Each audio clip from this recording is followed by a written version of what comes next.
자, 우리 사사기를 계속 보고 있습니다. 사사기를 보고 있자면 요지경이구나, 인생은 참 요지경이구나 라는 생각을 하게 됩니다. 여러분, 우리 삶을 참 피곤하고 힘들게 하는 것이 있다면 그것은 나를 증명해야 한다는 강박에서 오는 것이 많습니다. 나를 증명해야 된다.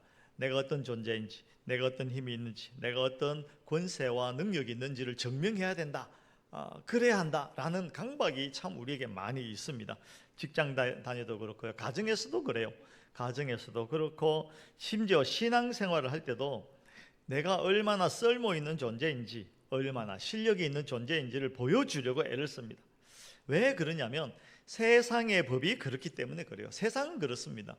실력이 있어야 대접받고 힘이 있어야 살아남는다라고 가르치죠. 능력, 권세가 있어야, 권력이 있어야 살아남는다, 이렇게 가르칩니다. 그것이 권력이고 경쟁력이라고 생각을 합니다. 하지만 성경은 전혀 다르게 이야기합니다. 그렇지 않습니다. 오늘 본문을 통해서 하나님께서 일하시는 역설적인 방식을 우리가 잘 살펴볼 수 있기를 원합니다. 먼저 오늘 성경 본문 사사기 4장 1절부터 3절을 보면, 그 에훗이 죽고 난 이후에 이스라엘 자손이 여호와의 목전에서 또 악을 행하게 되죠. 악을 행하고 나니까 또 하나님께서 하솔에서 통치하는 가나안 왕 야빈의 손에 그들을 파십니다. 야빈이 어떤 사람이냐면 철병거 900대를 가지고 있었어요. 철병거 900대. 요즘 말로 하면 장갑차, 탱크, 이런 의미입니다. 그 탱크를 900대를 가지고 있던 왕이었습니다. 엄청난 무력을 가지고 있던 왕이죠. 그러니까 이스라엘 백성은 그 900대의 엄청난 무력에 짓눌려서 심히 압제를 받았어요. 그것도 20년 동안 그렇게 압제를 받고 있는 상황이었습니다. 이들이 처한 상황은 굉장히 절망적이었죠. 그들이 하나님 앞에 다시 기도합니다. 하나님 살려달라고. 그래서 하나님께서 다시 구원하시는데, 구원하시는 방식이 재밌어요. 구원하신 방식이 어떻게 하냐면, 잘 보시기 바랍니다. 이 위기를 해결하기 위해서 강력한 장수를 내보낼 것 같잖아요. 강력한 장수. 여러분, 광화문 광장에 가면 이순신 장군께서 계십니다. 그 위기 때 강력한 장수가 필요한 것이죠. 그런데 하나님께서는요, 오늘 보면 강력한 장수를 내보내지 않고 누구를 세웁니까? 드보라를 세웁니다. 드보라. 여인입니다. 여인. 사실 그의 배경은 성경 어디에도 없어요. 사사기에 여기 한번 나오고 다시는 나오지 않습니다.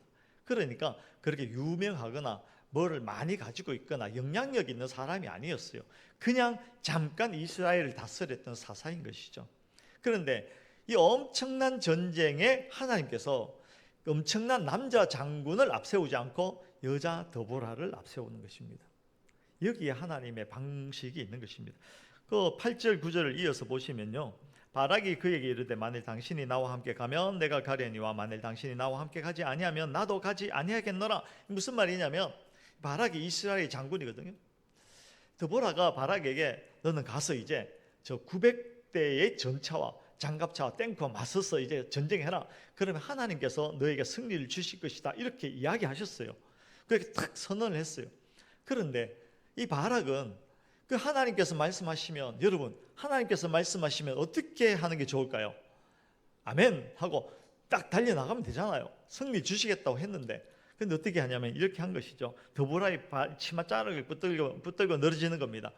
내가 당신이 가면 가고, 만약에 당신이 전쟁터에 나가지 않으면 나 안 갑니다. 못 갑니다. 이렇게 들어누운 것입니다.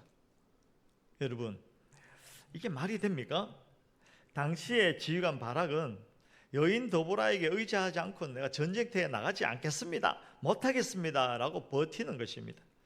요즘도 그렇지만 전쟁터에 장군들이 여자보다 남자들이 압도적이죠. 전쟁이라는 상황이 그렇습니다. 근데 그 당시에는 더 했어요. 전쟁하는데 이 장군이 남자가 막 가야 되지, 여자가 나서서 이렇게 전투를 하고 이런 것들은 뭐 있을 수 없는 일이었죠. 그런데 바락이 지금 장수로서의 명예도 내려놓고 아주 수치스러운 일을 하고 있는 것입니다. 드보라요, 네 드보라요 하면서 치맛자락을 자꾸 당기면서 당신이 가야 가고 아니면 난 못 가겠습니다, 이런 이야기를 하는 것이죠. 그리고 그뿐 아닙니다. 그러자 드보라가 하는 말이, 알겠는데 내가 갈 테니까 가겠어. 오케이, 가는데. 그런데 잘 생각해. 오늘 네가 가서 열심히 전투는 하겠지만 영광은 취하지 못할 것이야. 무슨 말이냐면 적군의 장수를 완전히 무찌르는 그런 영광은 너가 취하지 못할 것이야. 이렇게 선언을 하고 드보라가 같이 나갑니다. 그 뒤에 우리가 읽지는 않았지만 어떤 일이 일어나냐면요, 이 시스라가 적군의 이제 장군인데, 그 시스라를 잡기 위해서 바락이, 이스라엘 장군이거든요, 바락이 발악을 하면서 쫓아다닙니다. 잡으려고 막 쫓아다니는데 못 잡아요. 잡을 수가 없어요. 이 시스라가 이제 도망가요. 이제 다 이제 졌거든요, 전쟁에서. 도망가서 이제 숨은 곳이 어디냐면 야엘이라는 사람의 집에 숨습니다. 이 야엘이 누구냐면 가정주부였어요. 이 사람은 뭐 전쟁에 나간 적도 없고 뭐 전투를 해본 적도 없고 칼을 손에 잡아본 적도 없는 가정주부였습니다. 그런데 어떻게 되냐면 이 시스라가 그 야엘의 집에서 자고 있는 사이에 그 야엘이 텐트 칠 때 박는 말뚝이 있어요. 요만한 말뚝 하고 망치 조그만한 거 들고 와서 그만 시스라를 한 방에 내리쳐서 이제 처리를 하게 됩니다. 그래서 이 바락은 발악을 하면서 시스라를 쫓아다녔지만 그 시스라를 잡지 못하고 결국은 하나님께서요, 여인 가정주부 야엘을 통해서 시스라를 처리하는 것입니다. 여러분, 이 전쟁이 참 웃겨요. 그렇지 않습니까? 지난번에 전투 장면도 그렇지만 이 하나님께서 하신 전쟁은요, 전투 방식은 참으로 독특합니다. 멀쩡한 남자 장수들 다 두고 드보라, 야엘 이런 여인들을 통해서 전투를 하십니다. 어떻게 보면 이스라엘 입장에서는 참 민망스러운 일이죠. 나라에 위기가 딱 닥쳤는데 엄청난 전쟁을 했는데 그 많은 장수들을 놔두고 여인이 이 나라를 구했다라고 역사책에 기록되는 것입니다. 민망스러운 일이죠. 그러면 이렇게 질문해야 됩니다. 하나님께서 왜 이런 민망스러운 일을 하셨을까? 하게 하셨을까? 이걸 잘 생각해 봐야 됩니다. 하나님께서 왜 이런 민망스러운 상황을 연출하셨을까? 이것은요, 우리 생각과 다른 하나님의 통치 방식입니다. 우리 생각과 다른 하나님의 섭리의 방식입니다. 하나님께서는 약자를 선택하십니다. 약한 자를 들어서 강한 자를 부끄럽게 하십니다. 여인을 들어서 그 적들을 부끄럽게 하시는 것이죠. 무너뜨리십니다. 이것은 단지 그 약한 자를 위로하기 위해서 너도 할 수 있어, 잘할 수 있어 이렇게 하시는 것이 아니라 약한 자를 들어서 강한 자를 부끄럽게 하시는 일을 통해서 하나님께서 하셨다라는 것을 온 천하에 알게 하기 위한 것입니다. 하나님께서 세상을 다스리시는 고유한 방식이라는 거죠. 그 시편 8편 우리 성경을 한번 볼까요? 시편 8편입니다. 시편 8편 1절부터 2절입니다. 성경을 펴보도록 하겠습니다.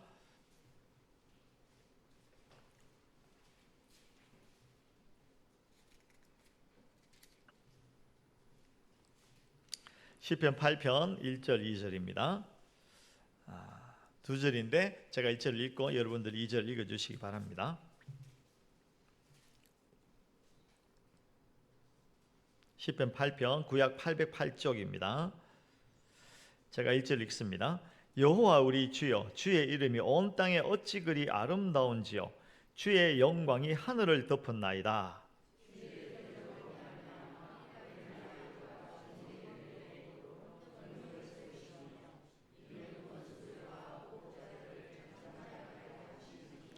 아멘.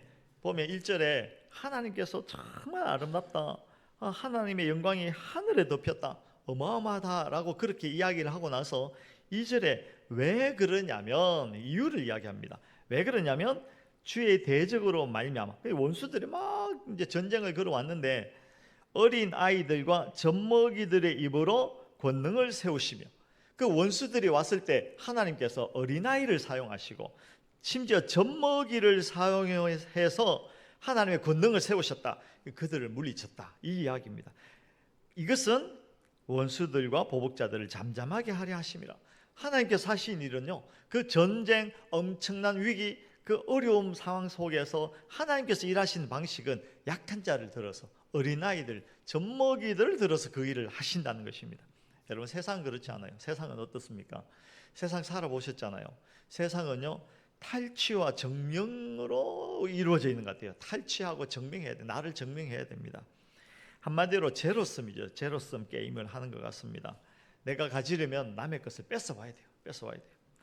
또 내가 올라가려면 누군가를 밟고 그를 떨어뜨려야 합니다. 여러분 실제로 직장 생활을 해보신 분은 많이 아실 것입니다. 직장 생활뿐 아니라 그 사회에서 뭐 사업을 하시든지 가게를 하시든지 뭘 해도 이게 세상에서는 당연한 듯이 통용됩니다. 승진하려고 하는데 자리가 하나뿐입니다. 후보가 여럿입니다. 이때 사람들은 어떻든지 내가 얼마나 유능한지 뭐 끊임없이 증명해야 됩니다. 내가 이렇게 해서 잘났고 내가 이런 능력이 있고 뭐 이런 걸 증명하려고 합니다. 때로는요 그게 과해지면 동료의 실수를 부각합니다. 쟤는 뭐가 못났다. 쟤는 옛날에 뭐 했다. 나의 공적을 과대 포장합니다. 하지도 않은 일, 조그만 한 일을 과대 포장합니다. 이 생각해 보니까 요즘 이제 지방선거 하는데 후보들이 다 그렇게 하고 있어요. 후보들이 나는 이만큼 잘났다. 요만한 거 가지고 이만큼 하고 남은 상대는 그냥 요만한 것만 나와도 다 그거 깔아뭉개고 그거 왜 못났다. 이게 공식적으로 이게 뭐라고 할까요? 인정된 모든 사람이 그렇게 해도 된다라고 인정된 싸움판 같아요. 이게 이제 우리 사회가 그래요. 우리 사회가. 내가 저 사람보다 강하다는 것을 입증하지 못하면 도태된다는 두려움이 있는 것이죠. 그렇지 않습니까? 그게 두려움을 넘어서 공포입니다. 아니 내가 저 사람보다 강하다는 것을 입증하고 어떻게든지 자원을 나에게 끌어당기지 않으면 저 사람을 뒤로 밀어내지 않으면 내가 밀리겠다. 내가 도태되겠다. 이런 불안함이 있는 것이죠. 여러분 생각해 보니까 요즘 여러분 그 주식 아시는가 모르겠는데 뉴스에 보면 계속 나오잖아요. 주식이 우리나라 주식이 막 올랐어요. 그런데 그렇다고 하더라고요. 올라도 불안하대요. 떨어질까 봐. 그 떨어지면 또 불안한 거야. 더 떨어질까 봐. 이게 올라도 불안하고 떨어져도 불안하고 이게 인생살이고 세상은 그래요. 세상은 제로섬 게임을 하는 것입니다. 자기를 증명해야 되고 내가 우월하다는 것을 증명해야만 내가 이 세상에서 살아남고 그게 세상이라는 것이죠. 이것이 시스라가 가졌던 철병거 그 장갑차 탱크 900대의 논리입니다. 숫자로 크기로 힘으로 상대를 압도해야 내 자리를 지키는 방식이라는 것이죠. 여러분 우리도 그렇지 않습니까? 커야 된다. 많아야 된다. 그게 선이다. 제가 어제 한 집사님하고 이런 대화를 나눴습니다. 인사를 그렇게 했죠. 잘 계십니까? 잘 사셨어요? 그렇게 물었어요. 그러니까 하는 말이 이렇게 생각하더니 잘 사는 게 뭡니까? 이렇게 저한테 질문하더라고요. 여러분 제가 그랬어요. 당신이 그런 질문을 하는 거 보니까 진짜 생각이 참 많은 사람이군요. 여러분 그냥 잘 사십니까? 물어봤는데 생각하시더니 잘 사는 게 무엇입니까? 라고 반문을 하더라고요. 여러분 잘 사는 게 무엇입니까? 우리 말에 잘 산다, 저 사람 잘 산다 그러면 어떤 의미가 있습니까? 돈이 많다 이런 게 다 있잖아요. 돈, 뭐 권력 이런 게 많은 사람을 잘 산다 이렇게 하잖아요. 근데 실제로 정확하게 표현하면 그 사람을 표현할 때는 부자다 이래야지 잘 산다 이러면 안 되는 겁니다. 부자다 그래야지. 그죠? 부자다 그래요. 잘 산다라고 하는 것은 그 안에 가치가 들어가야 되는 것입니다. 일반적으로 성도가 아니더라도 세상에서 잘 산다 그러면 멋진 인격을 가지고 사람들에게 칭찬받으면서 참 섬김을 잘하고 이렇게 이런 사람들을 보고 야, 저 사람 참 잘 산다. 잘 살았다. 뭐 장례식 가보면 알잖아요. 잘 살았다. 이렇게 되는 겁니다. 그러나 우리는 알게 모르게 그저 잘 산다라고 하면 자원이 많은 것, 돈이 많은 것, 권력이 많은 사람을 보고 잘 산다. 이렇게 판단해버리는 경우가 많습니다. 제가 아직도 기억합니다. 우리 여기 동네 위에 그 뭡니까? 스타필드 시티가 들어왔잖아요. 근데 우리가 스타필드 하면 저기 하남에 있는 위사에 있는 큰 스타필드만 생각했거든요. 근데 동네에 스타필드 들어왔다길래 제가 누구 데리고 야, 거기 한번 가보자 하고 갔어요. 그랬더니 또 보더니 에이 별거 아니네 이러더라고요. 별게 아닌 건 아니죠. 여기 있는 것만 해도 커요. 그러나 그것보다 작다는 겁니다. 그 사람 머릿속에는 뭐가 있냐면 큰 것이 좋은 것이다. 많은 것이 선이다. 이 구조가 머릿속에 딱 들어가 있는 겁니다. 우리도 마찬가지입니다. 그런 구조가 교회에도 그대로 들어와요. 교회도 들어와서 성공이 무엇이냐 했을 때 세상이 가지고 있는 성공의 기준이 그대로 교회에 들어와서 신앙생활 잘 한다는 것이 교회가 참 좋은 교회다라는 것에 대한 가치를 크고 화려한 것으로 매겨버리는 것이죠. 하나님은 그렇지 않습니다. 하나님은 오늘 오늘 계속해서 뒤에 보면 이제 나옵니다. 자, 그래 세상에서 이 많은 것, 자원이 많은 것, 막 돈이 많은 것, 권력이 많은 것, 그래야 군림할 수 있고 하는 그런 생각으로 가득하게 되면 말씀드린 대로 있어도 불안, 없어도 불안. 있어도 불안, 없어도 불안. 이 불안합니다. 불안할 수밖에 없어요. 그런 생각으로, 그런 세상의 법칙으로 살면. 그러나 하나님은 그렇지 않다는 겁니다. 하나님께서는요, 무에서 유를 만드시는 분이십니다. 창조할 때 그랬잖아요. 천지 창조할 때 아무것도 없는 그 상태에서 무에서 유를 만드셨어요. 빛이 있으라 말씀하실 때 빛이 생기고 뭐 있으라. 저도 그런 능력 하나쯤은 있으면 좋겠어요. 그런 능력이 저한테 주어진다면 제가 제일 먼저 하고 싶은 게 뭔지 아세요? 안 가르쳐드립니다. 하나님께서는 무에서 유를 만드시는 창조의 능력을 가지고 계신 분이십니다. 이걸 잘 생각하시기 바랍니다. 이걸 다시 말하면 하나님은 우리의 자원을 재료 삼아서 일하시는 분이 아니라는 겁니다. 다시요. 우리가 가지고 있는 자원, 돈이 되든지 권력이 되든지 명예가 되든지 지식이 되든지 이런 걸 가지고 하나님께서 일하시는 분이 아니라는 겁니다. 아니라는 겁니다. 하나님께서는요, 무에서 유를 창조하시는 분이십니다. 우리가 흔히들 하나님 내가 이것도 있고 저것도 있고 내가 이걸 했고 저걸 했고 이런 힘이 있고 하니까 이만하면 쓸만하죠. 하나님 날 좀 봐주세요. 날 좀 보소. 날 좀 보소. 네. 제가 이렇게 노래를 불러도 주무시는 분은 제가 할 수 없어. 할 수 없어. 날 좀 보소. 날 좀 보소. 날 좀 보소. 동지서 딸꽃 본 듯이 날 좀 보소. 우리가 끊임없이 하나님 앞에 그래요. 하나님 내가 이거 했고 이거 했고 내가 박사학위도 있고 뭐 학교도 그렇고 건강도 있고 재산도 있고 권리 지식도 있고 뭐 이거 했고 이거 했고 했으니까 하나님 나를 사용하여 주시옵소서. 주님 내가 여기 있습니다. 나를 그거 아니라니까요. 그거 아니라. 그렇게 하면 필연적으로 어떻게 되는지 아세요? 그 사람이 뭘 하면 자기가 한 줄 알아요. 하나님이 나타나지 않아요. 하나님이 드러나지 않아요. 하나님 그렇게 일하지 않으십니다. 하나님 그렇게 일하지 않으십니다.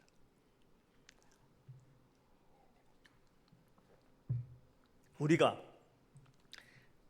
아무것도 아님이라는 것, 아무것도 아니라는 것을 인정할 때 비로소 하나님의 능력이 우리 안에 창조되어지는 것입니다.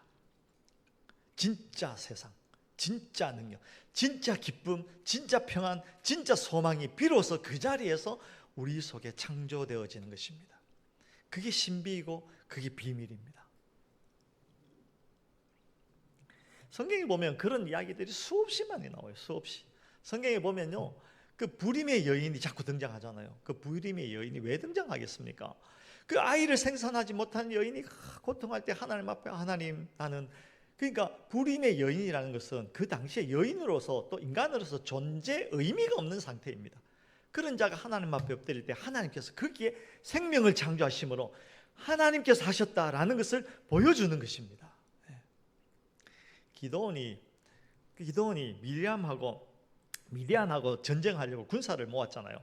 엄청나게 모았어요. 하나님 이만큼인데 이제 갈까요? 싸울까요? 갈까요? 하니까 하나님께서 아서라 잠 서라 정리 좀 하자 하고 보내고 몇 명을 남겼냐면 300명을 딱 남겼어요. 이 300명은 그냥 상징적인 숫자이지 그 300명의 숫자 때문에 이긴 게 아니거든요. 300명 가지고 수십만 대군을 어떻게 이깁니까? 하나님께서 300명만 딱 남기시고 그 300명으로 하여금 미디안을 무찔러 버리십니다. 여러분, 이 사건을 통해서 우리가 봐야 되는 것은 하나님께서는 무에서 유를 창조하심으로 하나님 당신이 어떠한 분이라는 것을 온 세상에 알리기를 원하십니다. 하나님 당신이 어떤 분이라는 것을 온 세상에 알리기를 원하시는 분이 하나님이시고 그분이 우리 하나님이시고 우리가 그 하나님을 섬기고 있다니까요. 그런데 우리는 그걸 모르고 그냥 내가 뭘 그냥 이게 아니라는 겁니다. 하나님은 인간의 힘을 영으로 만드신 뒤에 그 자리에 그 빈자리에 하나님의 승리를 창조하십니다. 하나님의 승리를 창조하십니다. 이것이 바로 아무것도 아닌 자가 누리는 하나님의 놀라운 은혜입니다. 여러분, 내 힘으로 살래요? 하나님의 은혜로 살래요? 예? 하나님께서 내 인생을 다루시고 하나님께서 내 안에 창조하시는 그 말할 수 없는 그 보배로 살래요? 아니면 그냥 그저 세상의 그 원리와 원칙을 가지고 나를 끊임없이 증명해야 되는 이 수고, 짐 가지고 그게 전부인 줄 알고 그렇게 비틀비틀거리면서 그냥 하나님의 아들이면서도 아들 아닌 것처럼 그냥 그렇게 살래요.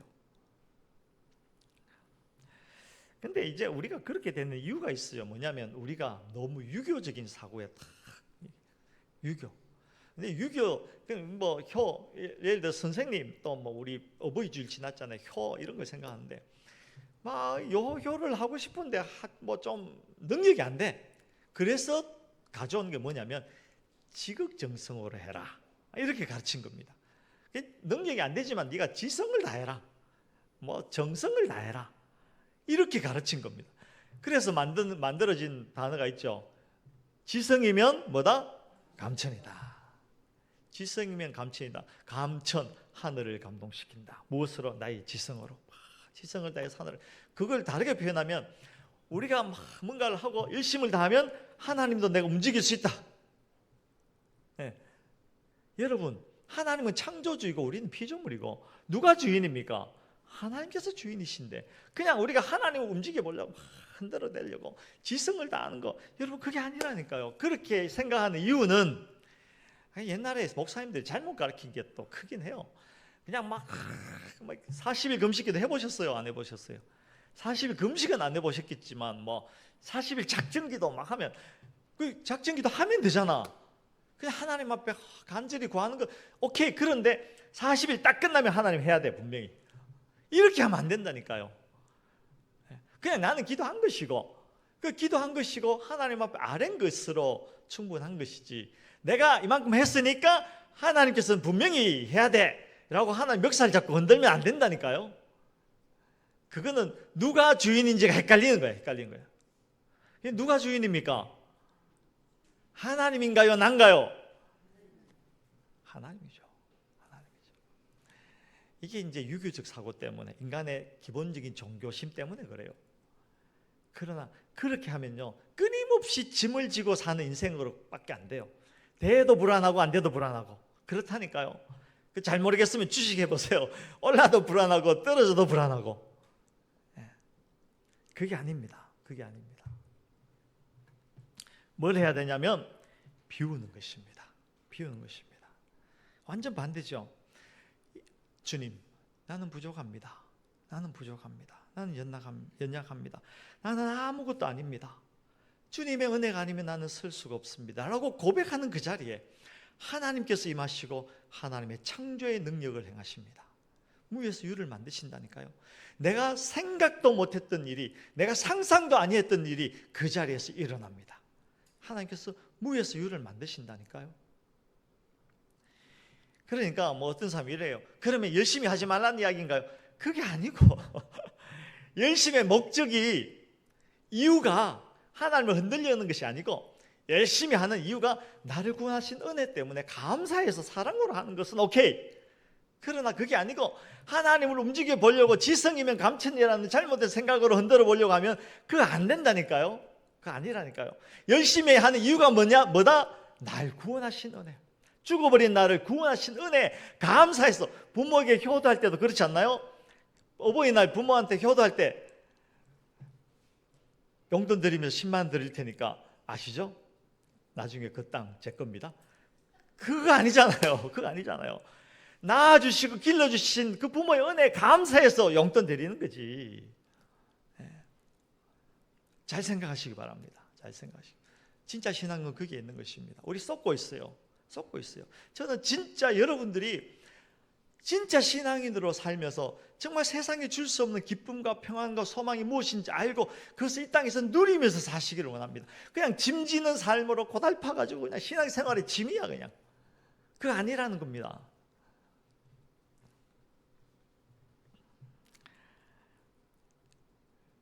여러분, 이제 우리 삶을 돌아봐야겠죠. 삶에 적용하시기 바랍니다. 오늘 성경의 드보라와 야엘도 마찬가지잖아요. 그들은 아무것도 아닌 그냥 가정주부였어요. 그러나 시스라는 그들의 손에 의해서 끝납니다. 창조의 역사가, 능력이 일어난 것이죠.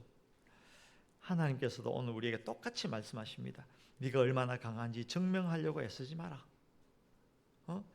네가 철병거를 몇 대나 가지고 있는지 그거 가지고 끙끙거리지 마라.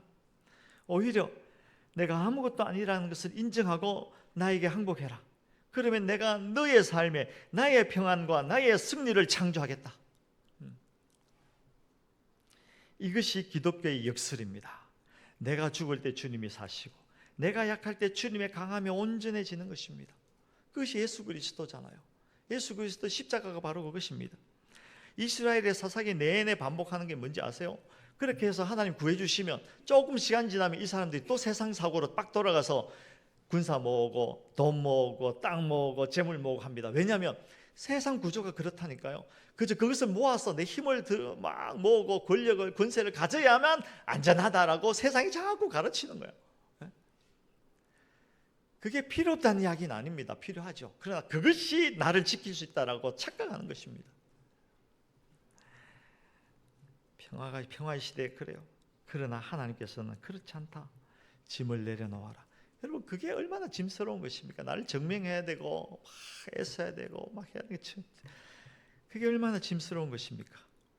이 원리가 예수 그리스도 안에 있는 것입니다. 마태복음 11장 28절에 주님께서 말씀하시죠. 수고하고 무거운 짐진 자들아 다 내게로 와라. 여기서 짐이 바로 그것입니다.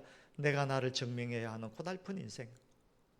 가지지 않으면 막 밟힐 것 같고, 내가 들킬 것 같고, 내가 약하다는 것이 들키면 사람들이 나를 미워할 것 같고 무시할 것 같고 하는 그런 벌벌 떠는 거 아니야. 그거 아니야.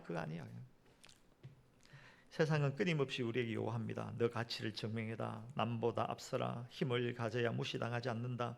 이 논리 속에 있으면 우리는 평생 남과 비교하면서 삽니다. 가져도 불안하고 없어도 불안하고,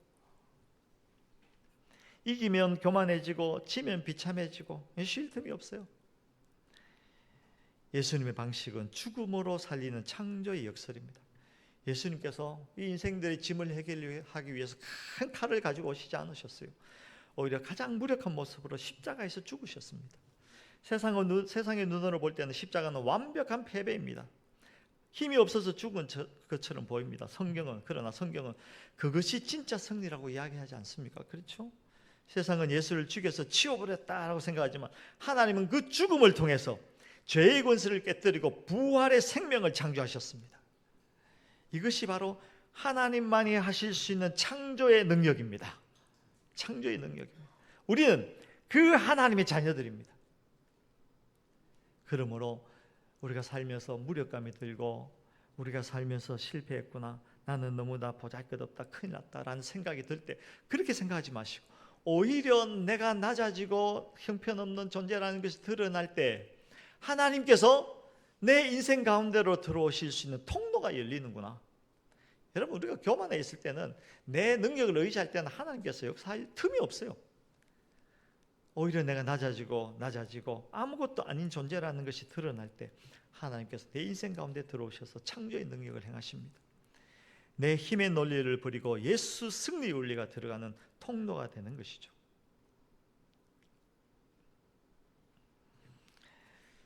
여러분, 참 신앙은요, 그래서 내가 대단한 사람이 되어져 가는 과정이 아니고 오히려 내가 죽고 내가 얼마나 죄인이라는 것을 인정하고 깨닫고 주여 나는 죄인입니다, 나를 불쌍히 여겨주시옵소서. 내가 아무것도 아닌 자가 된 그 자리에 하나님께서 들어오셔서 나를 높여주시는 그것이 참 신앙인의 모습입니다.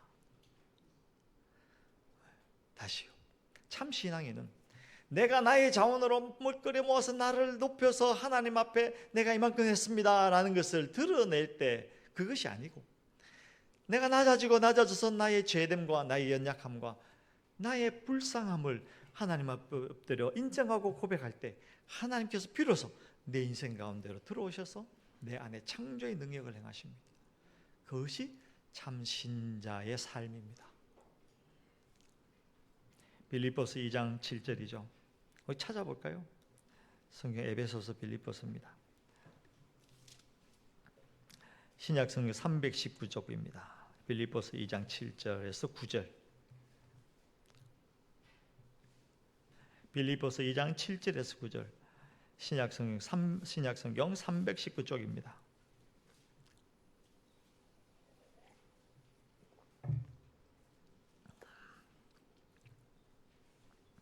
빌립보서 2장 7절에서 9절.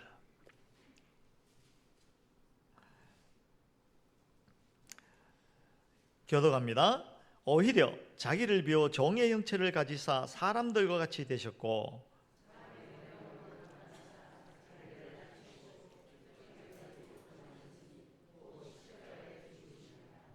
다 같이, 이름으로 하나님이 그를 지극히 높여 모든 이름 위에 뛰어난 이름을 주사. 십자가의 원리입니다. 자신의 실력이 부정당하는 수치를 통과해야만 하나님의 영광이 임합니다. 우리는 자꾸 이겨먹으려고 해요. 저도 좀 그렇더라고요. 저도 반성을 많이 했어요. 논리로 뭐 이겨내면 내가 그냥 그거 아니더라고요. 아니더라고요. 성도 여러분들, 야엘이 들었던 말뚝이나 그것이 세상이 보기에는 초라한 것 같지만 하나님은 그것을 통해서 일하십니다. 가장 낮은 곳에서 하나님을 만나게 됩니다. 만약에 우리 예수님께서 지금 이 자리에 오신다면 어디에 앉으시겠습니까? 자, 끝에 가서 가장 낮은 곳으로. 성경에도 나오잖아요. 앞자리에 와서 좋은 옷 입고 좋은 자리에 탁 앉아. 예수님께서 오시면서 보시되, 야, 네 자리 거기 아니야. 저 뒤로 가, 뒤로 가.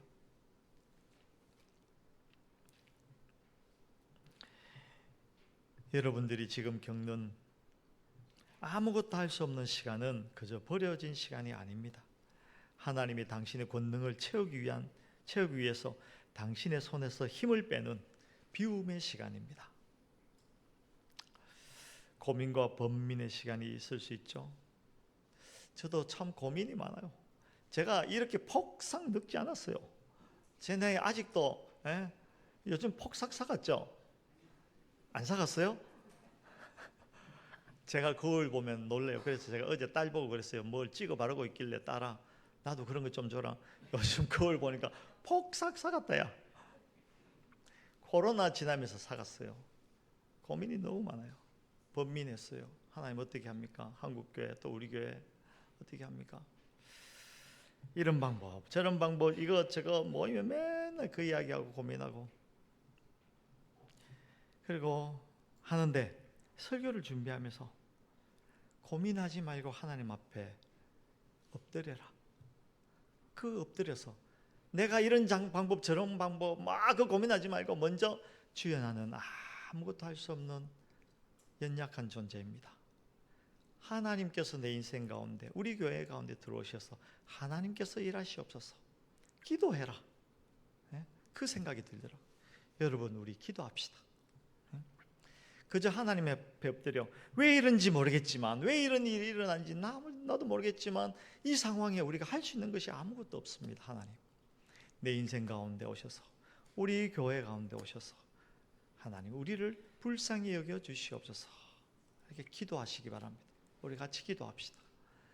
그럴 때 분명히 하나님께서는 우리를 부끄럽게 하지 아니하시고, 이 교회를 부끄럽게 하지 아니하시고, 어떻든지 하나님을 사랑하고자 하는 우리 성도들을 부끄럽게 하지 아니하시고, 하나님께서 우리에게 우리 안에 창조의 능력을 행하실 줄로 믿습니다. 그러므로 여러분, 이렇게 하시기 바랍니다. 제가 어제 우리 집사님께 건의사항을 하나 받았습니다. 설교를 할 때 좀 구체적인 삶의 이야기를 좀 해달라는 것이죠. 구체적인 삶의 이야기. 그래서 구체적인 삶의 이야기가 무엇이 있을까 생각을 해봤어요. 근데 설교는 보통 원리를 말씀드립니다. 원리. 그러니까 수학으로 치면 공식이죠. 공식. 그 공식을 딱 품고 구체적인 사건에 접할 때 공식을 갖다 대고 이렇게 풀어가시면 됩니다. 수학 공부해 보셨죠? 산수 공부해 보셨죠? 공식을 달달달 외우잖아요. 그 공식을 외운 이유는 어려운 문제를 만났을 때 그 공식에 딱 넣어갖고 풀면 된다는 겁니다. 이 설교는 공식과도 같은 것입니다. 오늘 드린 말씀, 낮아진 곳에, 나를 비우는 곳에 하나님께서 창조의 능력을 행하신다라는 그 공식을 가지고 어디에 딱 갔을 때, 그 상황이 막다뜨릴 때 공식을 딱 펼쳐놓고 하시면 돼요. 근데 공식을 잘 잊어버리잖아요. 그러니까 안 잊어버리게 자꾸 외워야 돼요. 딸딸딸딸 외우고. 그리고 제가 설교할 때 잘 들어보시면 어제 했던 설교나 오늘 했던 설교나 결론이 똑같아. 그러니까 자꾸 말씀드리니까 자꾸 마음에 새기시면 돼요. 자, 그래서 제가 설교 끝에 그래도 좀 구체적인 걸 어떻게 말씀드릴 수 있을까 싶어서 이렇게 만들어 봤어요. 지난번에도 말씀드리지만 설교 끝에 이렇게 하십시오라고 한 3가지 정도로 말씀을 드립니다. 이렇게 하시기 바랍니다. 여러분, 너무 방어하려고 애쓰지 마십시오. 방어하려고. 막는다. 공격이 올 때 방어. 예? 누군가 나를 공격합니다. 너 참 무능하다. 누군가 나의 실수를 지적합니다. 그때 즉각적으로 자신을 변호하거나 실력을 증명하려고 들지 마십시오. 오히려 맞습니다. 나는 부족합니다.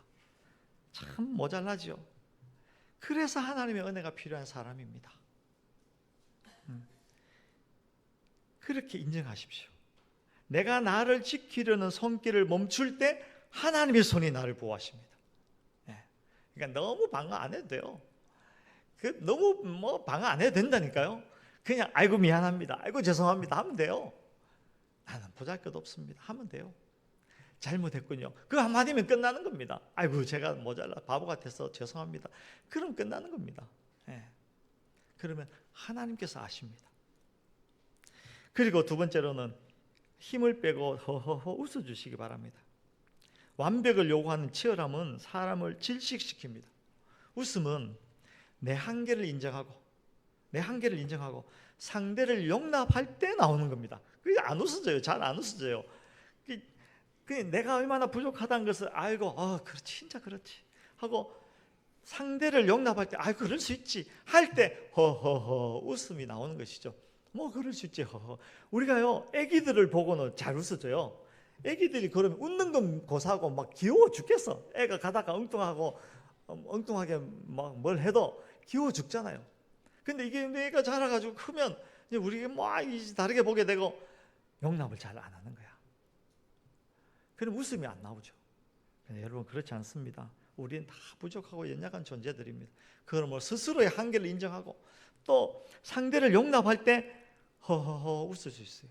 여러분 웃어주시기 바랍니다. 허허허로 웃어야 되나 하하하로 웃어야 되나 각자의 방식대로 그냥 웃으시면 됩니다. 자녀가 기대에 못 미칠 때 웃으시고요. 동료가 실수를 했을 때 웃으시고 같이 신앙생활하는 성도가 뭔가 잘못하거나 나를 미워할 때 그냥 웃어주시고 내가 미움 받을지를 했나 보지 허허허. 내가 힘을 뺄 때 주위 사람들이 하나님의 넉넉함을 경험하게 됩니다. 여러분 힘을 빼시면 돼요. 웃읍시다. 웃으면 뭐가 와요? 오늘 설교에 그런 이야기는 없었는데 하여튼 웃어보세요. 그리고 무력감이 드는 시간을 견디시기 바랍니다. 성과가 없거나 몸이 아플 때 아무것도 할 수 없는 순간을 실패로 여기지 마시고 하나님은 지금 당신을 젖먹이의 자리에 두시고 오직 주님의 공급하심으로만 의지하게 훈련시키시는 중이구나. 그 비움의 자리가 하나님의 권능이 임하는 영광의 자리다라는 것을 믿으시기 바랍니다. 내가 아무것도 아님을 고백하는 그 지점에서 하나님의 위대한 구원이 시작됩니다. 링컨 잘 아시죠? 링컨. 우리가 미국 사람 성과 이름을 다 알아요. 아브라함 링컨. 그 사람은요 대단한 사람이긴 한데 그 삶이 그렇게 멋지진 않았어요. 그랬대잖아요. 지독하게 가난해서 학교를 제대로 못 다녔대요. 그리고 사랑하는 약혼녀가 있었는데 그만 먼저 죽어버리고 그 어머니도 일찍 돌아가시고, 그러니 그 마음의 상처가 얼마나 깊었겠습니까? 그리고 어떻게 결혼을 했는데 자녀 둘이 먼저 가버립니다. 그래서 여러분, 부모가 죽으면 산에 묻고 자녀가 죽으면 어디 가슴에 묻잖아요. 그리고 평생 심각한 우울증에 시달렸다고 합니다. 그래서 주변 사람들이 볼 때 불안했대요. 저 사람 어느 날 자살하면 어떻게 하나, 자살하면 어떻게 하나, 불안했대요. 그러나 그는 가장 고통스럽고 무력했던 순간에 이렇게 고백했습니다. 나는 지금 이 세상에서 가장 비참한 존재입니다. 내 마음은 너무 어두워서 출구가 보이지 않습니다. 하지만 이 환난이 인내가 연단이 소망을 이루게 하실 하나님의 손길임을 믿습니다. 링컨은 자신의 우울함과 무능력을 감추려고 애쓰지 않았어요. 오히려 하나님 앞에 드러냈습니다. 하나님, 나는 부족하고 연약합니다. 아무것도 할 수 없는 존재입니다. 사람들 앞에서 이야기합니다. 그렇군요. 링컨이 죄송하다, 미안하단 말을 정말 잘했대요. 그 이유가 실제로 당신은 그 스스로 그렇게 느꼈다는 거예요. 나는 가진 것도 없고 잘할 수 있는 것도 없고 부족한 존재입니다. 그러나 오히려 그 무력함 속에서 하나님의 주권을 인정하면서 그는 견뎠습니다. 환난은 인내를, 인내는 연단이 소망을 이루게 하실 하나님의 주권적 섭리를 믿고 견딘 것입니다. 그 결과 어떻게 됐습니까? 우리가 그 사람 이름을 다 안다니까요. 성까지. 여러분, 미국 대통령 성까지 다 아시는 분, 성 이름 다 아는 대통령이 있어요? 많아요? 죄송합니다. 제가 멍청했습니다. 네.